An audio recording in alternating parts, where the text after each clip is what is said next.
Is wholesale real estate dead?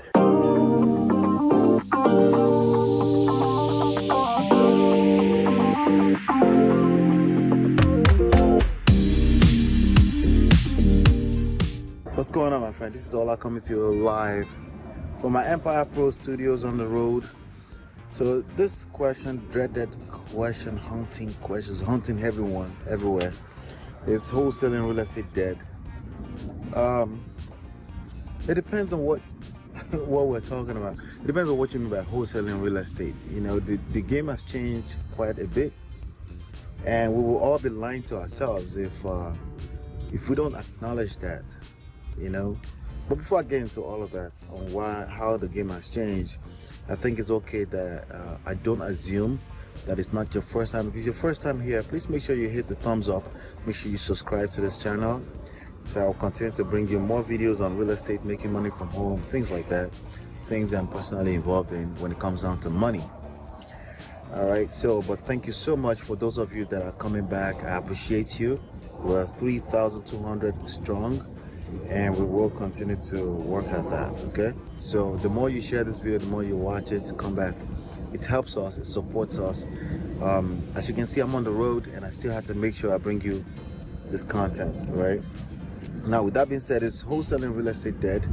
It's not dead if you understand wholesaling real estate as a business model. If you understand it as a hobby, you know, let me tell you something. Let me give you some really quick story, right? There was once upon a time that you could blink an eye, send one letter, and you can close the deal. All right. When I started back in 2005, it was easy, extremely easy. Before you sent a couple of, 100 letters, you could close a $20,000 deal just like that. That was back then. But obviously, nothing stays the same. In fact, the only thing that's constant in life is change.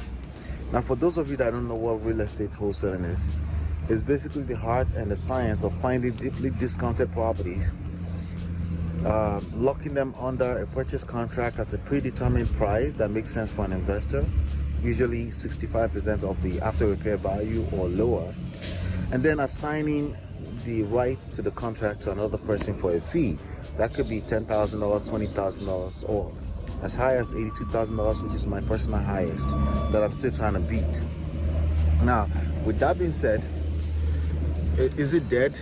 No, it's not dead, but things have changed. Because again, like I said, the only thing that's constant in life is change. And every business person, entrepreneur in this world understands that. It's not for anything that's anybody, even if you're not an entrepreneur, if you've done anything successful over an extended period of time, be it marriage, be it relationship, long term, anything you've done consistently for at least 5 years in a row, you understand that the only thing that's constant is change. Precisely with regards to what is required of you as input. Okay?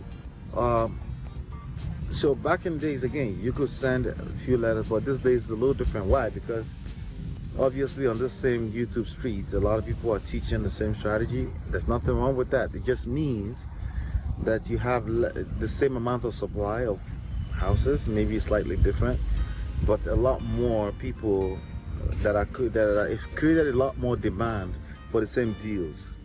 What does that mean? The increased cost of deal acquisition. All right, so that's basic economics, right? When you have, if everything else were equal, if you have a constant supply, but you have increased demand, or significantly increased demand more than supply, you have an increased cost of acquisition.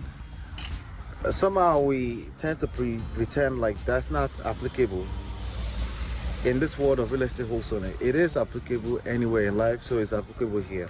So it's something you have to pay attention to. So how do you mitigate that, right? If you don't mitigate, okay, let's first of all say this. If you haven't mitigated this, your wholesale real estate business is dead. There's a good chance you haven't closed any deal in 3 months or more, right?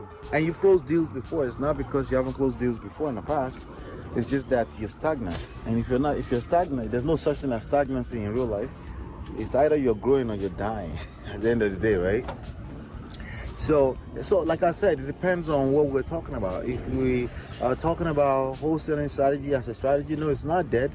But your marketing strategies better be adapting to the times, because there's a lot more people sending outreach campaigns to the same set of potentially motivated sellers. And the more letters a potentially motivated seller will see on their table about their pre-foreclosure situation, the less likely they're going to call you. So what is the solution here? You have to stand out. You have to find ways to stand out, okay? You have to find a way to separate yourself from the pack. If you're doing what everyone else is doing, things like driving for dollars, driving for dollars is a little unique in its own way, but honestly, the people you're driving for dollars, so they already received an outreach from 100 of investors, and those letters are sitting on their table. So you go drive for dollars and knock on that door, they're gonna look at you crazy. All right? What about cold calling? Cold calling, all of these strategies, by the way, still work. It's about you're gonna work until it works, right?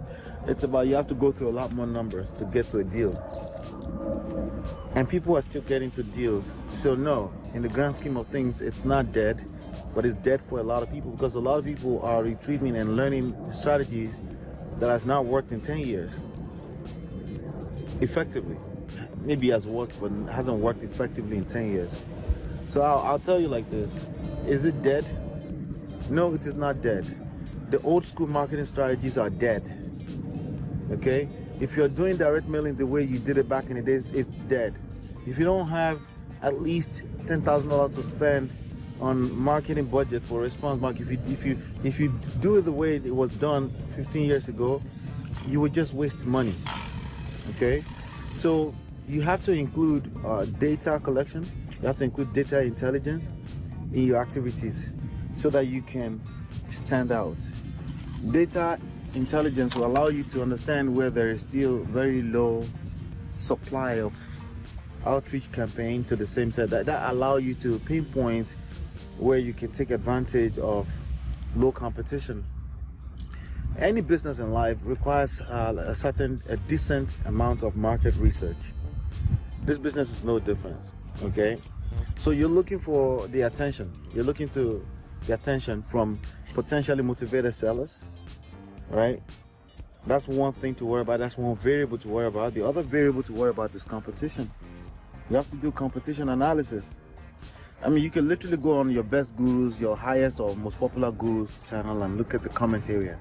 It's a lot of people trying to do the same thing, so it's going to work a lot less. So if you're not paying attention to data intelligence, you'll miss out. And that's something that I cover extensively in my trainings. All right, market research, population of the city you want to target, things like that. If you're more interested in that, you know what to do. The links are around the videos and stuff. SmartRealEstateWholesaling.com is probably your first stop if you're brand new. Hopefully you've been enlightened and educated. I'll see you on the next one. Peace.